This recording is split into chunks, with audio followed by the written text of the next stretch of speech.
భారత ప్రయోజనాలకు ఇబ్బంది కలిగిస్తున్న అమెరికా అధ్యక్షుడు డొనాల్డ్ ట్రంప్ నిర్వాకం అలా ఉంచితే రాష్ట్రాల చట్ట సభలు ఆమోదించిన బిల్లులను నిర్దిష్ట కాల వ్యవధిలోపే గవర్నర్లు కానీ రాష్ట్రపతి కానీ ఆమోదించడమా లేదా తిరస్కరించడమా ఏదో ఒకటి చేయాలని సుప్రీంకోర్టు ఇచ్చిన తీర్పుపై ఆక్షేపణ తెలుపుతూ రాష్ట్రపతి ద్రౌపది ముర్ము సుప్రీంకోర్టు ప్రధాన న్యాయమూర్తికి లేఖ రాశారు. రాష్ట్రపతికి గడువు విధించడమా? రాజ్యాంగంలోనే ఆ అధికారం లేనప్పుడు సుప్రీంకోర్టు అలాంటి తీర్పు ఎలా ఇస్తుంది?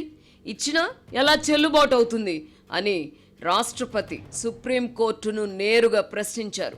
రాజ్యాంగంలో కాల పరిమితి లేనప్పుడు సుప్రీంకోర్టు ఎలా కాల పరిమితి విధిస్తుంది అని కూడా రాష్ట్రపతి ప్రశ్నించారు. ఇదొక అసాధారణ పరిణామం. రాజ్యాంగ పరంగా ఉత్పన్నమైన అతి క్లిష్టమైన సమస్య ఇది.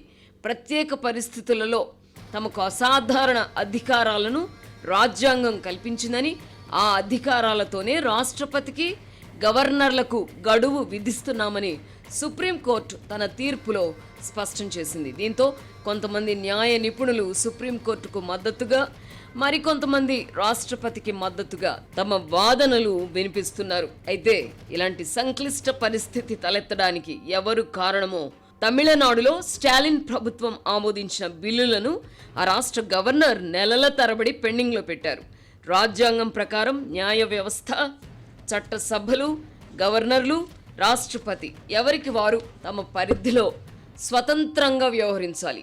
ఒకరి అధికార పరిధిలోకి మరొకరు చొరబడకూడదు. అయితే ఇటీవల దేశంలో ముఖ్యంగా కొన్ని రాష్ట్రాల చట్టసభల్లో చోటు చేసుకుంటున్న పరిణామాల వల్ల సుప్రీంకోర్టు జోక్యం చేసుకోవాల్సిన పరిస్థితి ఏర్పడుతోందని చెప్పొచ్చు. బిల్లుల విషయం అలా ఉంచితే చట్టసభల సభ్యులు తమ సభ్యత్వాలకు రాజీనామా చేసినప్పుడు స్పీకర్లు లేదా చైర్మన్లు వాటిని ఆమోదించకుండా ఏళ్ల తరబడి పెండింగ్లో పెడుతున్నారు. పార్టీ ఫిరాయించిన సభ్యుల విషయంలో కూడా ఇలాగే జరుగుతోంది. తెలుగు రాష్ట్రాల విషయానికి వస్తే ఉమ్మడి రాష్ట్రంలో కిరణ్ కుమార్ రెడ్డి ముఖ్యమంత్రిగా ఉన్నప్పుడు కొంతమంది కాంగ్రెస్ శాసన సభ్యులు తమ సభ్యత్వానికి రాజీనామా చేసి జగన్మోహన్ రెడ్డి ఏర్పాటు చేసిన వైసీపీలో చేరారు.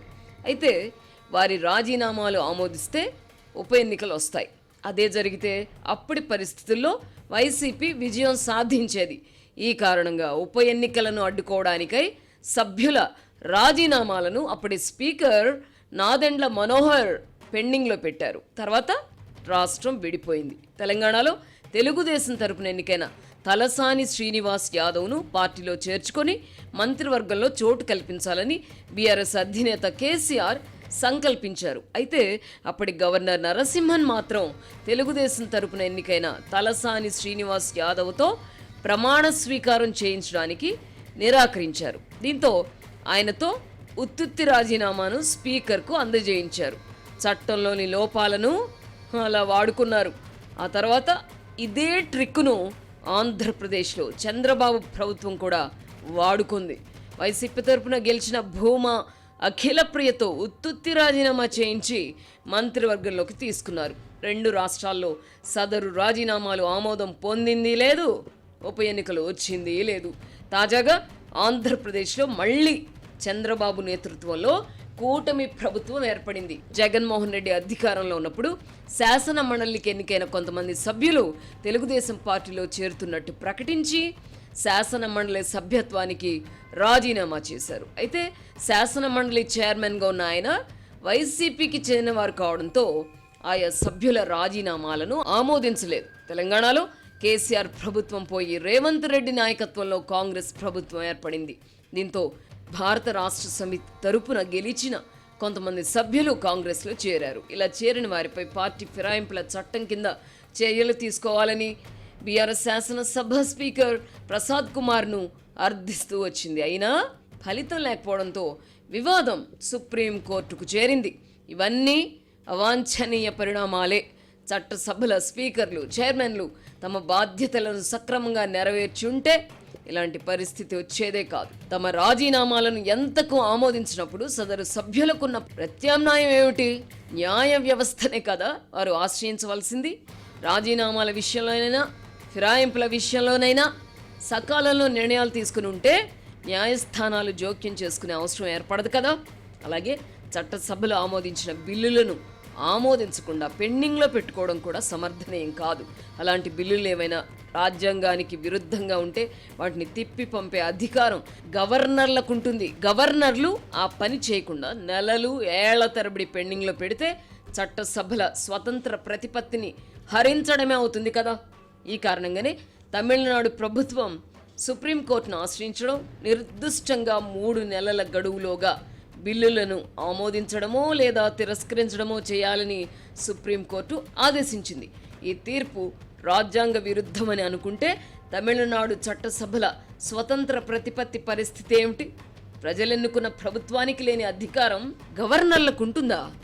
ఏ వ్యవస్థకైనా రాజ్యాంగమే గీటురాయి. రాజ్యాంగ నిర్మాతలు ఊహించని కొత్త సమస్యలు ఇప్పుడు వస్తున్నాయి. బిల్లులను ఇలా దీర్ఘకాలం పాటు ఎటూ తేల్చకుండా పెండింగ్లో పెడతారని రాజ్యాంగ నిర్మాతలు ఊహించుండ్రు. అలాగే చట్టసభల స్పీకర్లు, చైర్మన్లు రాజీనామాలు, ఫిరాయింపుల విషయంలో నాన్చుతూ ఉంటారని అసలే ఊహించుండ్రు. ఇలాంటి సందర్భాల్లో జోక్యం చేసుకునే అధికారం సుప్రీంకోర్టుకు లేదనే అనుకుందాం. మరి వివాదాలు ఎలా పరిష్కారం అవుతాయి? రాజీనామాలను కూడా ఆమోదించకపోతే సభ్యుల ప్రాథమిక హక్కులను హరించినట్టు కాదా? ఈ నేపథ్యంలో రాష్ట్రపతి సంధించిన లేఖ సంచలనమైంది. ఎవరికి వారు తమ వాదనకు కట్టుబడి ఉంటే సమస్య పరిష్కారం కాదు. వివాదాలే ఏర్పడకుండా రాజ్యాంగబద్ధమైన పదవుల్లో ఉన్నవారు వ్యవహరిస్తే వివాదాలే తలెత్తవు కదా. రాష్ట్రపతి కానీ, గవర్నర్లు కానీ, చట్టసభల అధిపతులు కానీ ముందుగా ఈ సమస్యకు పరిష్కారం చూపాలి. చట్టాలను అపహాస్యం చేయకూడదు కదా. సమస్యను పరిష్కరించవలసిన వారే సమస్యకు కారకులైనప్పుడు సుప్రీంకోర్టు కూడా పట్టించుకోకపోతే ఎలా? రాష్ట్రపతి లేఖపై రాజ్యాంగ ధర్మాసనం ఏర్పాటు కావచ్చును కానీ సమస్యలకు కారణమైన వారే పరిష్కారం చెబితే ఇలాంటి సున్నితమైన అంశాలపై వివాదం ఏర్పడదు.